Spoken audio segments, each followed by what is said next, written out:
Hello everyone, আসসালামু আলাইকুম। পবিত্র মাহে রমজানের শুভেচ্ছা। আমি কানিস ফাতেমা সোহাগী, বাংলাদেশ প্রতিদিন ফেসবুক পেজ এবং ইউটিউব চ্যানেলে আপনাদের সবাইকে ওয়েলকাম জানাচ্ছি।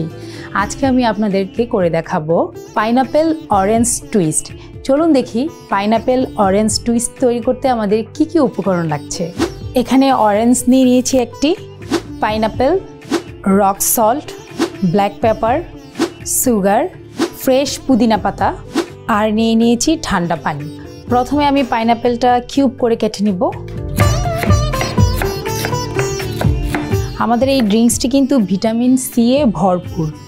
যাদের ভিটামিন সি এর ঘাটতি আছে তারা কিন্তু এই ড্রিঙ্কসটি করে খেতে পারি। এখন আমি আমার অরেঞ্জটা কেটে নিব।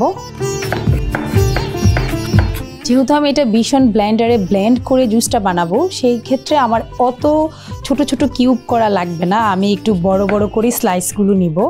ফ্রুটসগুলো আমার কাটা ডান। এখন আমি ব্লেন্ডারে এক এক করে আমার কাটার ফ্রুটসগুলো আমি দিয়ে দেব।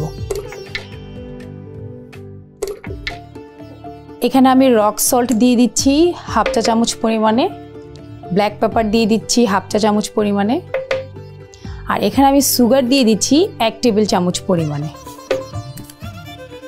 সারাদিন রোজা রাখার পর আমরা একটু সুগার খেতেই পারি।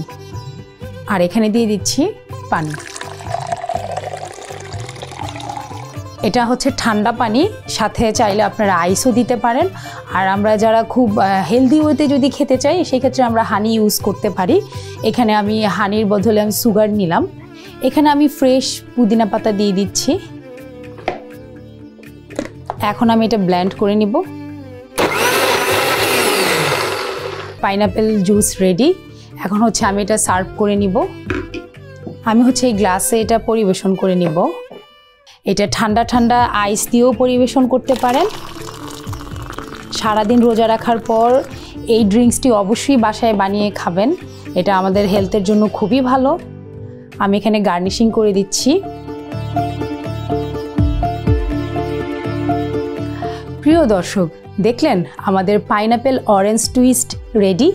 আমাদের এই রেসিপিটি যদি ভালো লেগে থাকে অবশ্যই বাসায় ট্রাই করবেন। বাংলাদেশ প্রতিদিন ফেসবুক পেজ এবং ইউটিউব চ্যানেলে মতামত জানাবেন রেসিপিটি কেমন লাগলো।